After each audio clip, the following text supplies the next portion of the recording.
जंग के दौरान ईरान पर हमले करती थी अमेरिकी सेना।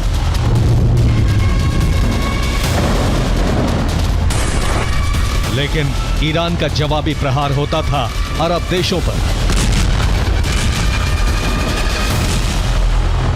IRGC के कमांडर इन चीफ के वरिष्ठ सलाहकार रजा नकवी ने ऐलान किया है, ईरान अमेरिका के साथ चल रही जंग को तब तक खींच सकता है जब तक राष्ट्रपति डोनाल्ड ट्रंप पद से हट नहीं जाते। ईरान ने ऐलान कर दिया है कि अमेरिकी जमीन पर बड़े पैमाने पर हमला करने की तैयारी चल रही है।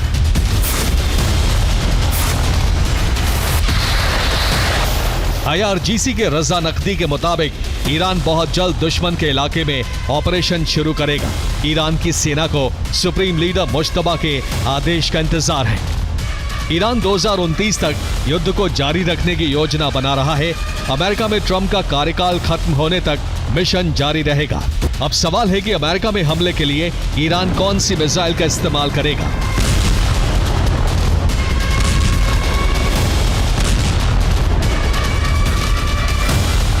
क्या ईरान के पास कोई ऐसा ड्रोन या मिसाइल है जो अमेरिका तक जाकर धमाके कर सकता है? जवाब है नहीं। ईरान के इस प्लान की भनक अमेरिका को भी है।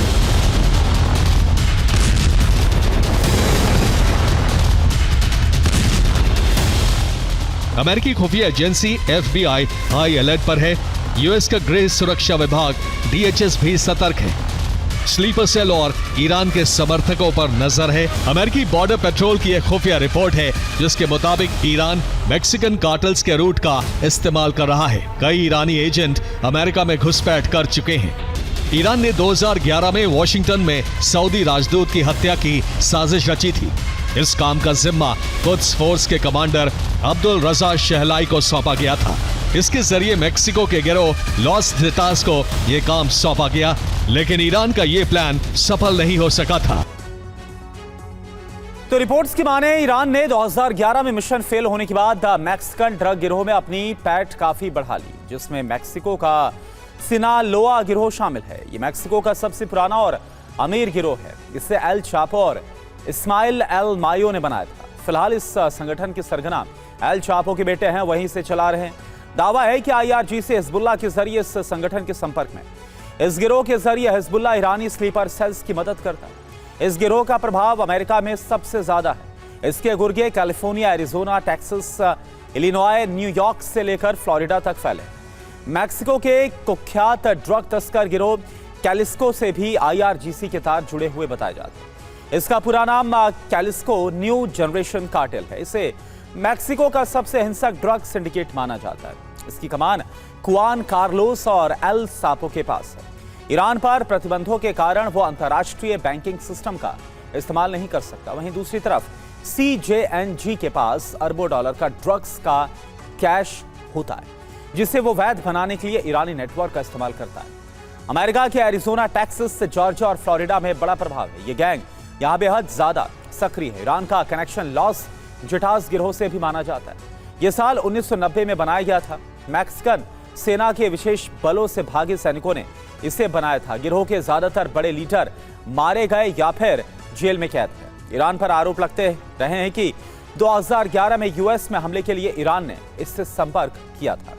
फिलहाल इस गिरोह का प्रभाव अमेरिका में बहुत सीमित हो चुका है। यह सिर्फ अमेरिका मैक्सिको बॉर्डर तक सीमित है। देखिए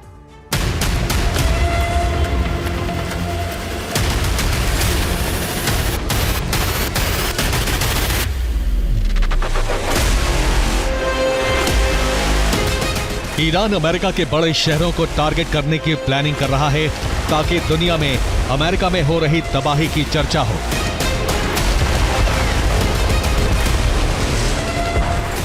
इंटेलिजेंस रिपोर्ट है कि Iran Wyoming, Utah, Nebraska, Colorado, new Mexico, Washington और कैलिफोर्निया को टारगेट बना सकता है।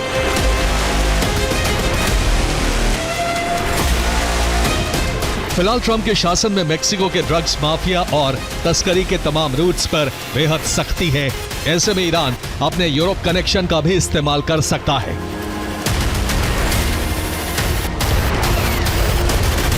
किनाहन ड्रग कार्टेल का संबंध IRGC के डार्क फ्लीट से है।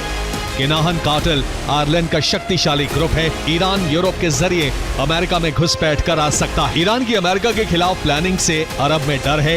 यूएई की तरफ से ईरान के साथ हमले न करने की डील हुई। यूएई ने बदले में ईरान को बहुत बड़ी रिश्वत पहुंचाती है।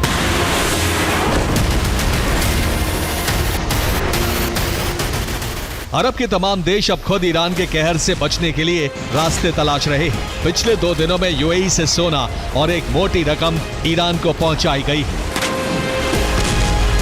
एक रिपोर्ट में दावा है कि यूएई ने ईरान से गुपचुप तरीके से डील कर ली है, जिसके तहत अमेरिका के बिना इजाजत के यूएई ने ईरान की फ्रीज संपत्ति को रिलीज कर दिया। यूएई से ईरान में 2 विमान भेजे गए हैं।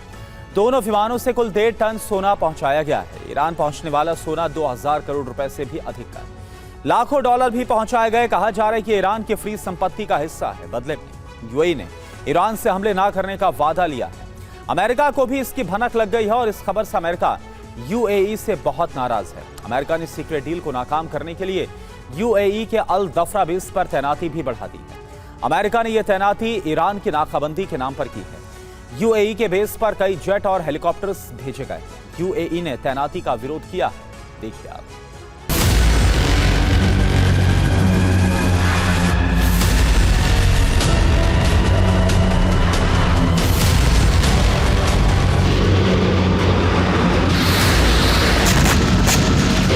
इराक ने भी ऐलान कर दिया है कि अब उसके किसी भी बेस से ईरान पर हमला नहीं किया जा सकता है।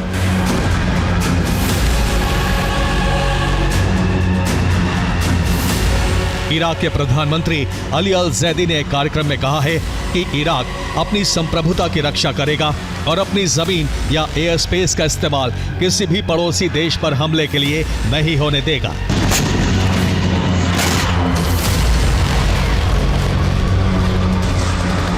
ओमान भी ईरान से वार्ता कर रहा है, जबकि बहरीन और कतर जैसे देश भी अमेरिका पर भरोसा नहीं कर रहे और ईरान से तनाव नहीं बढ़ाना चाहते हैं।